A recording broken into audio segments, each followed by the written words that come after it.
Olá, 19 de novembro de 2021. Sou Laércio Comar no nosso Drop semanal. Resumo de notícias e informações econômicas, financeiras que interessam em especial ao nosso setor moveleiro. E vamos a elas. Não é notícia de que as últimas semanas a venda caiu bastante na ponta, os últimos meses a venda no varejo caiu. Isso foi se refletindo para a indústria de imóveis. A carteira de imóveis caiu consideravelmente. Era para nós termos já as indústrias com venda fechada para o final do ano. Estamos muito próximos do Natal. Teria que fazer essas entregas para que as lojas tivessem a pronta entrega.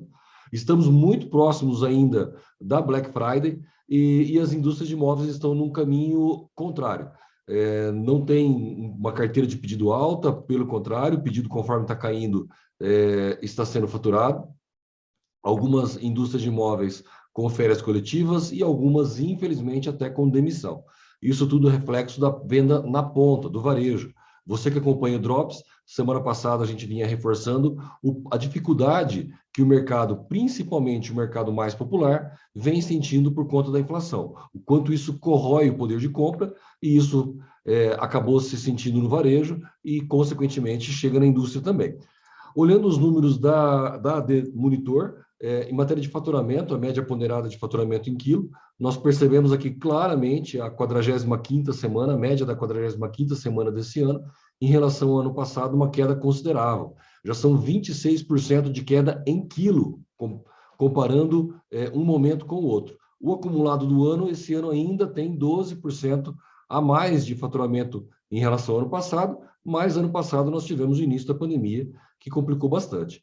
Algumas notícias vêm positivas no mercado. 13º salário deve injetar 233 bilhões na economia, segundo o Diese. São 83 milhões de brasileiros recebendo R$ 2.500. Nós já falávamos sobre essa conta. É uma multiplicação muito simples, é o tamanho da pizza que todos nós repartimos na economia. Esses 83 milhões recebendo 2.500 de média por mês. Tem uma galera que não recebe o 13º salário, alguns profissionais, algumas categorias que não têm 13º, mas nós temos também uma quantidade de aposentados que não são considerados como empregados, mas que têm também a sua participação nessa renda. E isso sempre ajuda a acelerar mais. Existem também situações culturais ou momentâneas. Os shoppings já estão superando os níveis de venda pré-pandemia. Então, não estamos falando em comparar com o ano passado, estamos falando em comparar com o pré-pandemia, com os espaços vagos diminuindo e inadimplência do lojista diminuindo. Lércio, mas é shopping, nem sempre isso vai afetar os móveis. A economia ela funciona como um todo. Se nós temos a indústria, o comércio, a agricultura, shopping, serviço, turismo, todo ele acelerando, muitas das pessoas que trabalhavam em shopping, que estavam com a renda comprometida, com medo, voltam a consumir, inclusive imóveis. Essa é uma corrente que todos nós fazemos parte. E tem toda essa situação cultural do momento da pandemia que pode afetar. Com a vacinação e flexibilização, o Brasil tem aumento de 27% nos casamentos. A tendência de alta começou a ser notada em março de 2021. Aliás, o que casamento tem a ver comigo? Esses casamentos, a retomada de casamento, ela vai retomar muitas novas casas, novos domicílios. Muita gente acabou se juntando sem ter efetivamente o casamento, mas é claro que com essa volta ao normal, nós vamos ter um aquecimento. Isso sempre acaba ajudando, inclusive no moveleiro, por que não?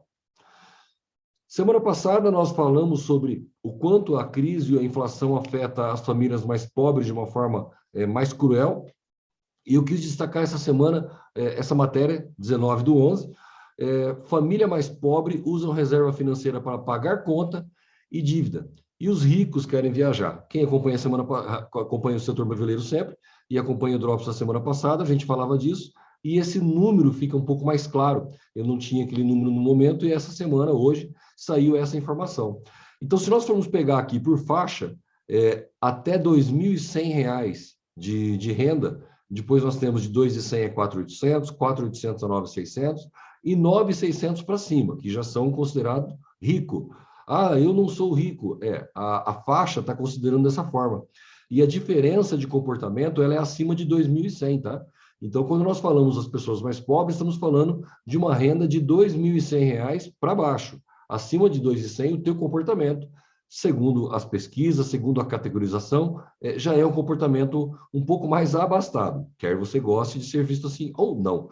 Como isso muda? Despesa corrente, pagamento de despesa corrente. Então, a despesa que tem que se pagar durante o mês.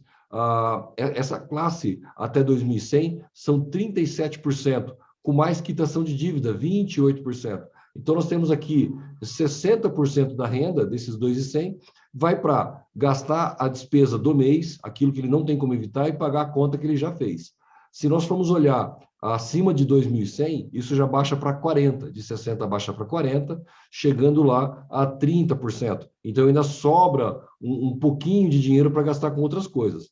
Compra de bens duráveis, ela é equilibrada. Então, mesmo 2.100, 18,5%, até o mais de 9.600 de renda, 22%. Então, há um equilíbrio aí na compra de bens duráveis. E aqui você tem uma diferença drástica.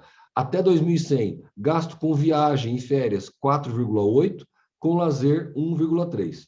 Temos aqui praticamente 6% que pode ser gasto, a parte da parcela que pode ser gasto com férias e lazer. Enquanto isso, acima de 2.100, já vai para 21%, de 6% para 21%, 18% com férias, 3% com lazer. Por que eu destaco essa diferença? E a hora que você vai para acima de 9.600 de renda, estamos falando em 26 com 3, quase 30% é férias e lazer. Isso aí é para frisar, deixar isso na cabeça da gente bem claro. Todo mundo viajando, todo mundo de férias, está tudo muito legal. Não é toda a parcela da economia. A economia desaqueceu na ponta, no varejo, isso é claro, os números já deram conta disso. Por quê? Porque essa parcela mais humilde da população não vai gastar com essa férias, com essa viagem. Ele gasta com as suas despesas correntes, e a despesa corrente inflacionou, subiu demais. Bom, essa semana nós tivemos anúncio dos balanços de vários comércios varejistas moveleiros. Um deles que espantou o mercado foi do Magazine Luiza, tida como uma das melhores empresas de varejo, uma das mais eficientes, e ela divulgou aqui um lucro, uma queda no lucro muito grande, que é 90% do lucro, mas ainda é lucro. Foi 0,2% de lucro sobre o que ela faturou. É muito pouco? Imagina uma empresa que fatura quase 14 bilhões no ano, um lucro de 0,2. Mas são 22 milhões de lucro num trimestre, aliás, não no ano. Mas 0,2 é muito pouco. Estamos falando aqui em uma inflação de 10%, estamos falando em números muito grandes, isso pode pesar. Bom, se falar da Luiza, o que falar então da Via Varejo, Casas Bahia, que ano passado, no mesmo período, no mesmo trimestre, teve 590 milhões de lucro, esse ano fechou com 638 de prejuízo. Então, o que se ganhou no terceiro trimestre do ano passado, foi-se no terceiro trimestre desse ano. Mas o varejo no terceiro trimestre já estava tão ruim, nós estamos esperando um quarto trimestre mais fraco. Pois isso já estava sendo sentido, já estava sendo anunciado, só vem a confirmação, mas assustou o mercado. Então o da Via Varejo não foi um bom resultado? Eu vou insistir na Mobile.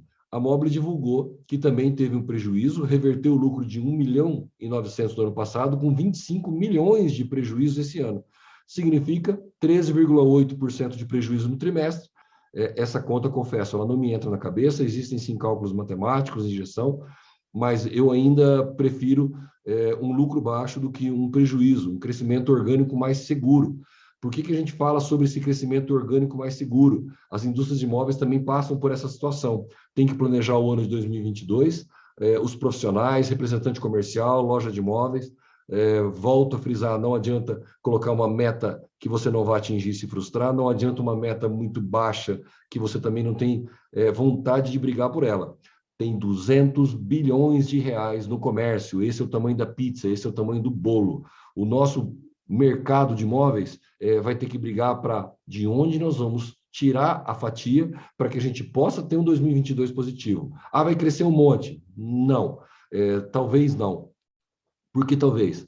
Ano político, ano eleitoral, não entramos em questões políticas, mas é claro que o governo não vai querer ver uma recessão. Então, de alguma forma, vão se buscar alternativas para que haja dinheiro na mão da população, para que a população possa consumir. Então, isso aí pode refletir para nós, sim, moveleiros. Gente, muito obrigado. Continuem compartilhando com todos os amigos, se inscrevendo no canal e até a semana que vem.